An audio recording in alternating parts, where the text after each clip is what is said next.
Ethiopia के हरे भरे जंगलों में 16वीं सदी के आखिर में एक साधारण आदिवासी परिवार में एक बच्चे ने जन्म लिया। उसका नाम था चापू। किसी ने नहीं सोचा था कि यही बच्चा एक दिन भारत के सबसे ताकतवर साम्राज्य मुगलों की नींव हिला देगा। लेकिन किस्मत ने चापू के लिए खूबसूरत रास्ता नहीं चुना था। गरीबी, युद्ध और लूटपाट के बीच उसका परिवार बिखर गया और बहुत छोटी उम्र में चापू गुलाम व्यापारियों के हाथ लग गया। अफ्रीका से अरब, रेगिस्तान, भूख, मार, फिर समुद्र पार कर एक अजनबी धरती भारत, वो कई बार बेचा गया, कई नाम बदले गए, लेकिन अंत में उसे मिला एक नाम, मलिक अंबर, जिसका मतलब होता है महान राजा। भारत में उसे दक्कन की अहमदनगर सल्तनत में बेचा गया। वो एक अमीर अफसर का गुलाम बना, लेकिन अंबर कोई साधारण गुलाम नहीं था। उसकी आंखों में डर नहीं, समझ थी। वो अरबी, फारसी, मराठी और कई भाषाएं सीख गया। हिसाब किताब, प्रशासन और युद्ध की कला में उसकी पकड़ कमाल की थी। उसकी काबिलियत देखकर उसका मालिक भी हैरान रह गया। और एक दिन अंबर ने अपनी आजादी खरीद ली। अब वो गुलाम नहीं था, अब वो दक्कन की राजनीति में खेलने वाला खिलाड़ी था। उस वक्त मुगल सम्राट अकबर दक्कन पर कब्जा करना चाहता था। 1600 में मुगल सेना ने अहमदनगर का किला जीत लिया। सल्तनत टूटने के कगार पर थी। तभी मलिक अंबर आगे आया, बिना ताज, बिना सिंहासन, लेकिन पूरे दिमाग और हिम्मत के साथ। वो कुछ वफादार सैनिकों को लेकर पहाड़ों और जंगलों में चला गया और वहीं से शुरू हुई इतिहास की सबसे खतरनाक गुरिल्ला युद्ध नीति। अंबर सीधी लड़ाई नहीं लड़ता था। वो रात में हमला करता, मुगल कैंप लूटता, रसद काटता और जंगलों में गायब हो जाता। लाखों की मुगल सेना भूखी प्यासी जंगलों में भटकती रह जाती। दक्कन मुगलों के लिए दलदल बन गया। अकबर के बाद जहांगीर बादशाह बना।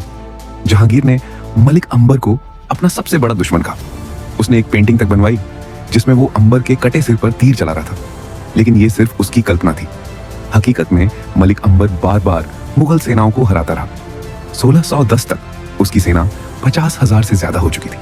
इसमें हजारों मराठा योद्धा थे, शाहजी भोसले, लाखोजी जाधव जैसे नाम। अंबर ने मराठाओं को जंगल, पहाड़ और किलों की युद्ध तकनीक सिखाई। यही तकनीक बाद में छत्रपति शिवाजी महाराज ने अपनाई। अंबर सिर्फ योद्धा नहीं था, वो एक शानदार प्रशासक भी था। उसने खड़की नाम के गांव को एक नया शहर बनाया, औरंगाबाद। आज का औरंगाबाद उसी की देन है।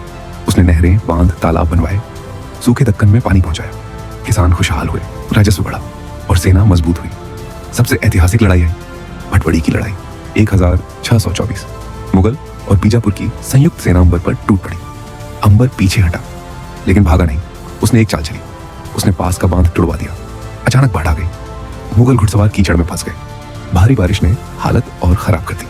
अंदर झगड़े शुरू हो गए और तभी मलिक अंबर ने जोरदार हमला बोला। मराठा सैनिकों की गर्जना से दुश्मन टूट गया। कई बड़े जनरल पकड़े गए। सेना भाग खड़ी हुई। ये थी मलिक अंबर की सबसे बड़ी जीत। 1626 में लगभग 80 साल की उम्र में मलिक अंबर का निधन हो गया। उसके बाद अहमदनगर कमजोर पड़ा और कुछ सालों बाद मुगलों ने कब्जा कर लिया। लेकिन मलिक अंबर कभी नहीं हारा।